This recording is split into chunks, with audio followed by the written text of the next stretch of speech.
Assalamualaikum warahmatullahi wabarakatuh. Ketemu lagi dengan saya di channel CBTech Indonesia. Pada kesempatan kali ini kita akan melakukan unboxing dan review singkat salah satu ekosistem terbaru dari GT Media, yaitu GT Media V9 Prime, dan ini merupakan salah satu line up terbarunya. Di pasaran ini dijual di range harga 700.000 sampai dengan 850.000 rupiah saja. Baik, pertama kita akan lihat dulu boxnya sisi per sisi. Seperti yang kita lihat, ini merupakan sisi bagian atasnya terdapat tulisan GT Media dan beberapa fitur yang dimiliki oleh receiver ini. Pertama, mendukung aplikasi GT Share.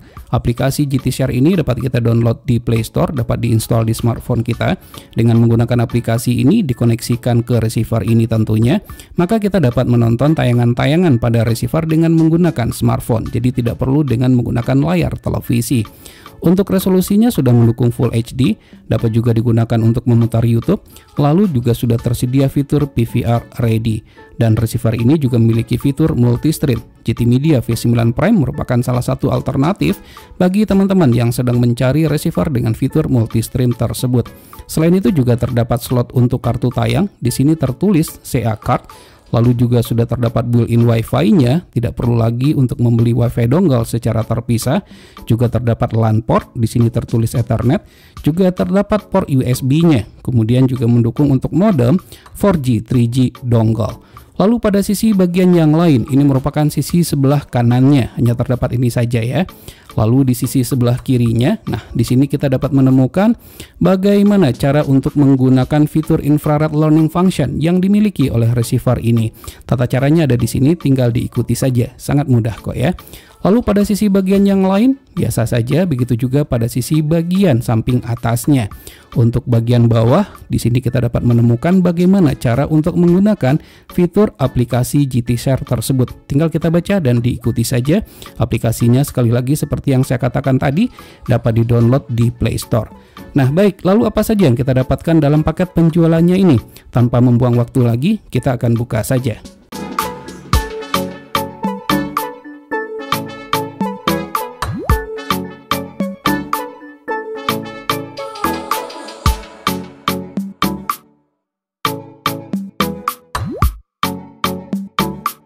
Jadi inilah yang kita dapatkan dalam paket penjualannya tersebut. Pertama kita mulai saja dari buku manual, dan ini merupakan buku manualnya cukup tebal ya. Jadi ini bisa dijadikan sebagai referensi jika terkendala pada saat kita menggunakannya, akan tetapi tidak ada bahasa Indonesianya.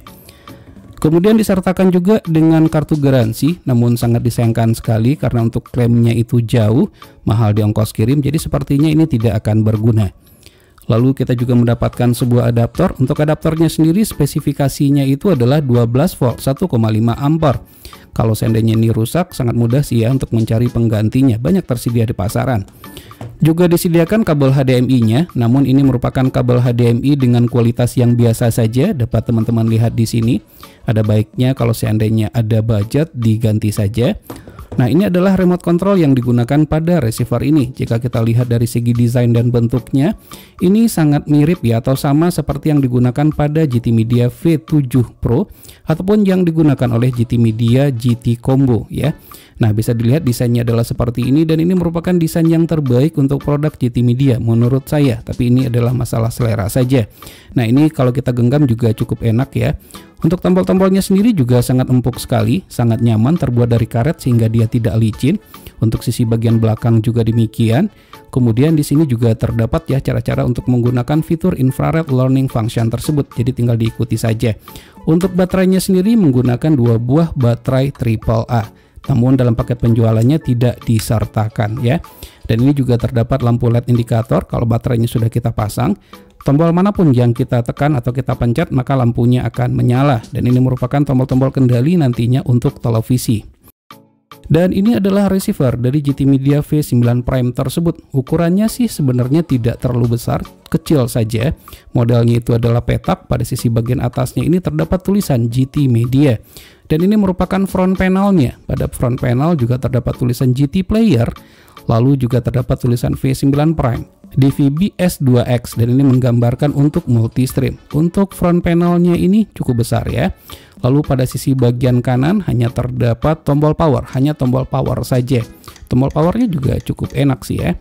Lalu pada sisi bagian sebelah kiri hanya terdapat slot untuk kartu tayang saja. Bisa dilihat di sini. Jadi kalau punya kartu tayang tinggal dicolokkan saja pada port yang sudah tersedia. Dan ini merupakan sisi bagian belakangnya. Nah, ini cukup ramai ya, cukup banyak. Terdapat port untuk adaptor 12 volt, kemudian terdapat USB port. USB portnya hanya satu saja. Kemudian juga terdapat AV out. Nah, namun sayangnya dalam paket penjualannya kabelnya tidak disertakan. Ya, dibeli saja deh. Ini juga tidak mahal, hanya 10 sampai dengan 15.000 saja sepertinya. Dan ini juga sangat berguna sekali untuk televisi tabung ya. Kemudian juga terdapat port HDMI, kemudian ini adalah LAN portnya, dan yang terakhir ini adalah untuk LNB in terhubung ke antena parabola yang kita gunakan. Pada sisi bagian bawah tidak ada ventilasi udara, namun di sini kita dapat menemukan ada centelan. Jadi ini selain bisa ditaruh di atas meja, ini juga bisa digantung ya. Tinggal digantung saja, kita bikin gantungannya, dan ini ada centelannya.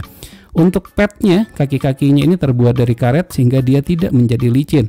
Untuk ventilasi udara, nah ini nih yang saya kurang suka. Ventilasi udaranya hanya ada di bagian yang saya tunjuk ini saja. Tidak terlalu banyak dan ukurannya pun juga tidak terlalu besar. Bisa dilihat ya. Dengan ukuran yang seperti ini, saya khawatir nanti untuk pemakaian durasi waktu yang lama akan terjadi overheating karena sirkulasi udaranya tidak berjalan dengan baik. Jadi ya ada baiknya sih kalau menggunakan cooling padnya itu tidak bisa menghirup ya. Namun ini adalah meniup, menghisap tidak bisa karena tidak akan efektif, lebih baik dia meniup ke atas. Baik, inilah sekilas tentang unboxing dan review singkat dari produk GT Media V9 Prime. Semoga saja bermanfaat. Untuk detail atau full reviewnya nanti akan kita buatkan video tersendiri. Sekali lagi semoga saja video ini bermanfaat. Jika suka silahkan tekan tombol like, jika tidak suka silahkan berikan komentar yang membangun. Jangan lupa untuk terus mensupport channel ini cukup dengan cara subscribe, share ke teman-temannya, dan tekan lonceng agar selalu mendapatkan notifikasi video terbaru. Terima kasih, sampai ketemu lagi di video berikutnya.